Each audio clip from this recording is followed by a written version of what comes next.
Hello दोस्तों, आप सब कैसे हैं। मैं ठीक हूं और मैं आशा करता हूं कि आप सब भी ठीक होंगे। जैसा कि आप जानते हैं कि इस समय हम टेंस के बारे में पढ़ रहे हैं, तो अभी हम टेंस के बारे में पढ़ रहे हैं, तो आज हम आपको फ्यूचर कंटिन्यूअस टेंस के बारे में बताएंगे। हमारे प्रीवियस वीडियो सीरीज से इसी डिस्क्रिप्शन में दिए रहेंगे, आप चाहें तो उसको देख सकते हैं। अब हम यहाँ पर आज पढ़ेंगे future continuous tense.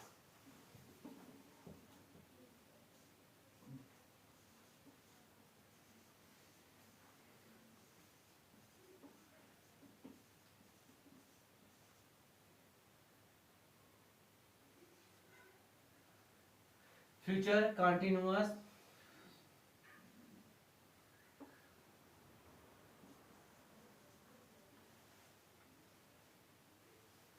Future continuous future continuous tense. आप यहाँ देख रहे हैं फ्यूचर कंटिन्यूअस टेंस लिखा हुआ है। अब हम इसका लिखेंगे इंट्रो।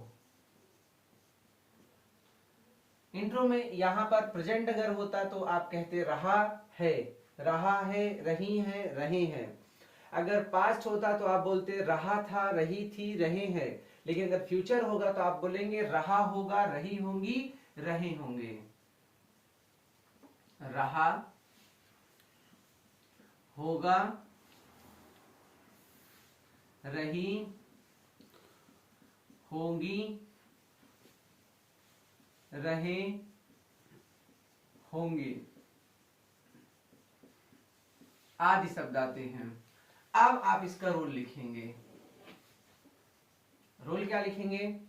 रूल हमने आपसे कहा था कि जो प्रेजेंट होता है और पास्ट होता है उसमें सिंगुलर और प्लूरल के साथ हम यूज करते हैं, लेकिन ये फ्यूचर है तो फ्यूचर में हम सिंगुलर प्लूरल का मैटर नहीं होता। यहां पर हम आई और वी के साथ क्या यूज करेंगे? आई और वी के साथ। अगर आपको सब्जेक्ट आई या वी दिखेगा तो आप यूज करोगे शैल बी। क्या यूज करोगे? Shall be.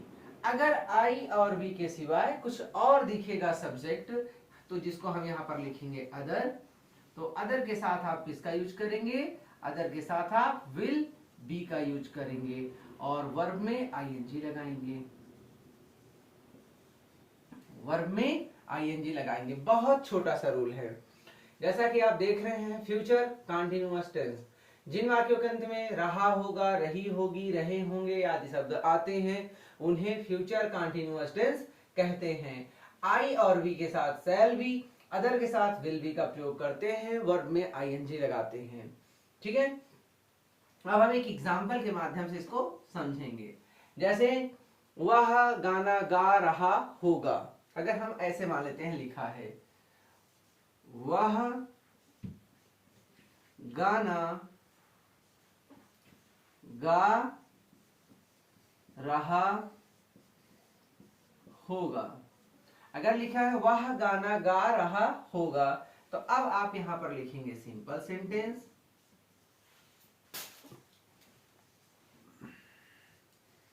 निगेटिव सेंटेंस और इंट्रोगेटिव में फर्स्ट टाइप, सेकेंड टाइप और थर्ड टाइप। अब आपको क्या लिखना चाहिए? अब आपको सब्जेक्ट लिखना चाहिए।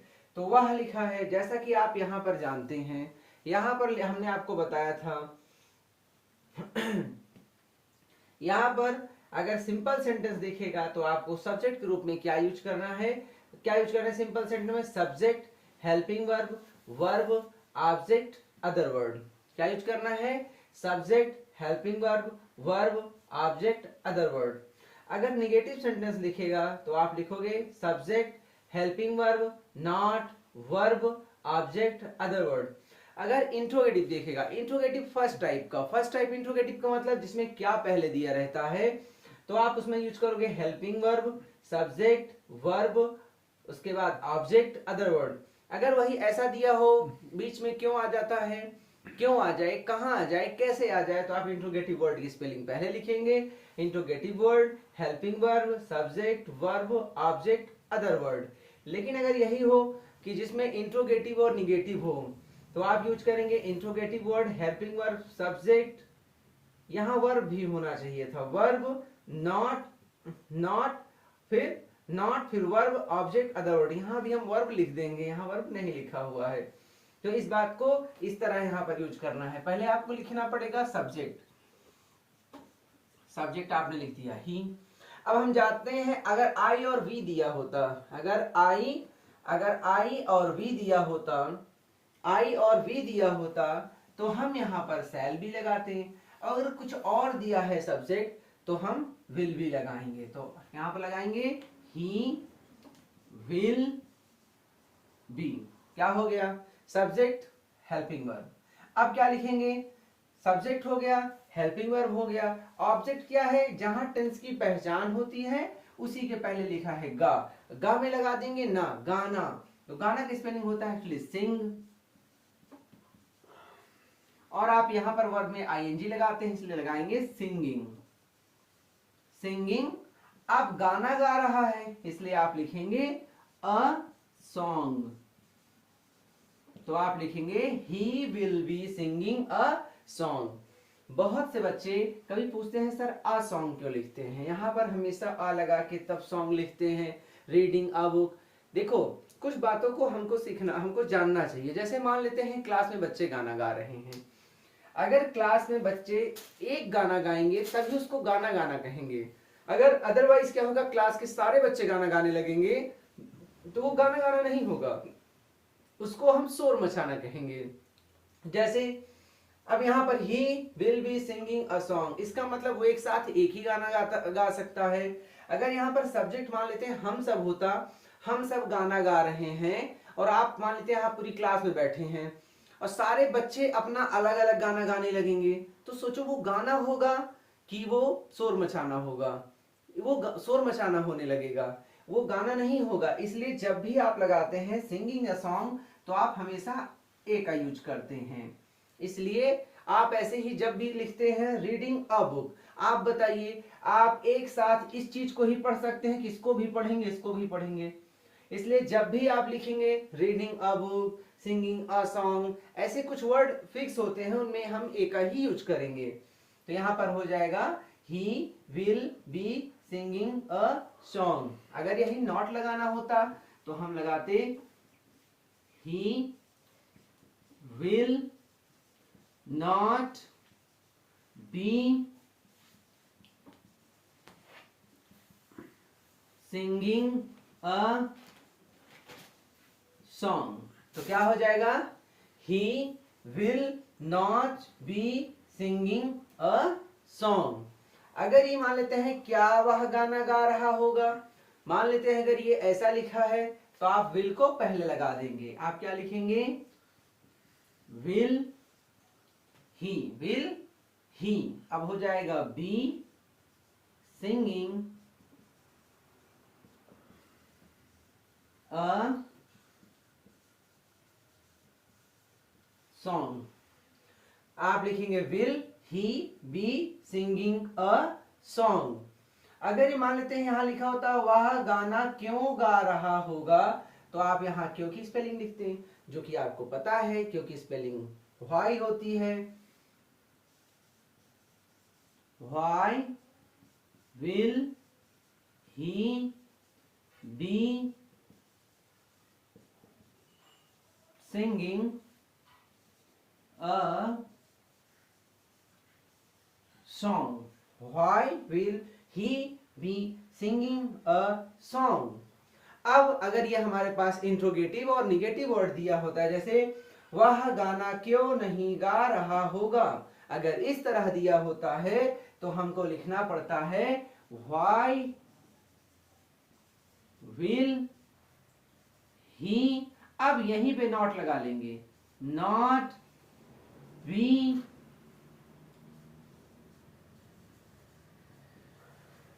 Singing a song.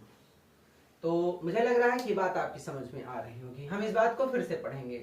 Future continuous tense, जिन वाक्यों के अंत में रहा होगा, रही होंगी, रहे होंगे आदि शब्द आते हैं उन्हें फ्यूचर कंटिन्यूअस टेंस कहते हैं। आप इतना बोल लेंगे। आप उसके बाद रूल पढ़ेंगे। आई और बी के साथ शैल बी, अदर के साथ विल बी का प्रयोग करते हैं, वर्ब में आईएनजी लगाते हैं। अब आपको आपके सामने एक सेंटेंस दिखा है, वह गाना गा रहा होगा, तो आप यहाँ पर सिंपल सेंटेंस लिखेंगे। सिंपल सेंटेंस में पहले आप सब्जेक्ट लिखेंगे, he will be singing a song. क्या लिखेंगे? He will be singing a song. अगर यहीं पे नॉट लगाना होता, मान लेते हैं लिखा होता वह गाना नहीं गा रहा होगा, तो आप लिखते he will not be singing a song.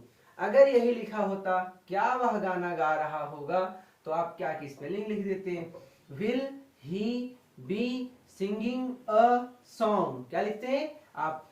Helping verb उठा के पहले। अगर हेल्पिंग वर्ब में दो प्रकार के यहाँ पर वर्ड लिखे हैं, तो उसमें एक वर्ड को पहले लिखा जाता है, दूसरे को वैसे छोड़ दिया जाता है। अगर यहाँ पर लिखा होता वह गाना क्यों गा रहा होगा, तो आप लिखते हैं इंट्रोगेटिव वर्ड जो कि है why will he be singing a song. मेरी बात समझ में आ रही है? और जैसे यहाँ पर लिखा होता थर्ड टाइप, वह गाना क्यों नहीं गा रहा होगा, तो आप लिखते हैं why will he not be singing a song. अब हम इसको मान लेते हैं कि यहाँ पर कुछ और लिखा होता, हम वह के बजाय कोई दूसरा नाम लिखा होता। क्या लिखा होता? कोई दूसरा नाम लिखा होता। तो आप कुछ नहीं करेंगे, आप ही के जगह पर वही नाम लिख देंगे। अब आपके सामने जान लीजिए ऐसा बना रहेगा। अब हम यहाँ पे कोई भी नाम लिखें सिवाय आई और वी के, हम और मैं, इसके अलावा यहाँ पर हम चाहे जो भी वर्ड लिखें, चाहे सिंगुलर लिखें, राजू और सोहन लिखें, मोहन और रोहन लिखें, राधिका और खुशी लिखें, कोई भी नाम इतना बड़ा लिख सकते हैं। जो भी नाम लिखेंगे यहाँ पर सब्जेक्ट हम उसको ऐसे बनाते चले जाएंगे। जैसे मान लेते हैं यहाँ पर लिखा होता, किसी का नाम ही लिखा होता राजू। अगर यहाँ लिखा है राजू गाना गा रहा है, तो आप यहाँ लिख देते राजू, और ये बन गया राजू बिल। डायरेक्ट आपका ट्रांसलेशन हो गया।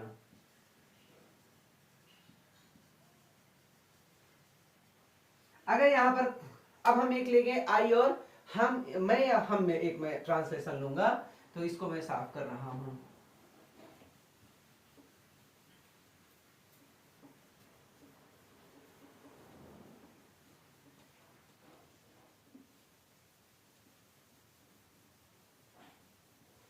जैसे मान लेते हैं कि यहाँ पर हमें एक एग्जांपल में हमें कुछ मिल गया, एक दूसरा सेंटेंस हम ले रहे हैं।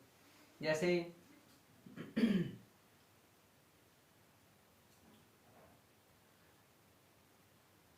अब जैसे मान लेते हैं कि हम लोग कोई प्लानिंग कर रहे हैं कि हम लोग ये काम कर रहे होंगे, तो अब हम मान लेते हैं कि हम लोग क्रिकेट खेल रहे होंगे, तो यहाँ पर हमने ट्रांसलेशन लिख लिया, हम लोग क्रिकेट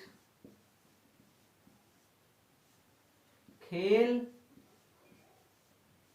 रहे होंगे। हम सब क्रिकेट खेल रहे होंगे। पहले आपने देखा रहे होंगे, तो हमने कहा रहा होगा, रही होगी, रहे होंगे, रहे होंगे मिल गया। इसका मतलब ये कौन सा टेंस है? इसका मतलब ये फ्यूचर कंटीन्यूअस टेंस है। ये कौन सा टेंस है? फ्यूचर कंटीन्यूअस टेंस है। और हम यहाँ पे लिखा है हम लोग। अब यहाँ पर चाहे हम लोग लिखा हो चाहे हम सब लिखा हो, हमें लिखना वी ही है, तो हमने लिख दिया वी। अब यहाँ पर हमको यूज करना है shall. We shall be, we shall be singing, oh sorry, we shall be, अब यहां पर हम तो क्रिकेट खेल रहे हैं ना, we shall be playing, we shall be playing cricket। आप क्या लिखेंगे? we shall be playing cricket। अगर यही होता हम लोग क्रिकेट नहीं खेल रहे होंगे, तो आप लिखते we shall, यहां पर आप लगा देंगे not be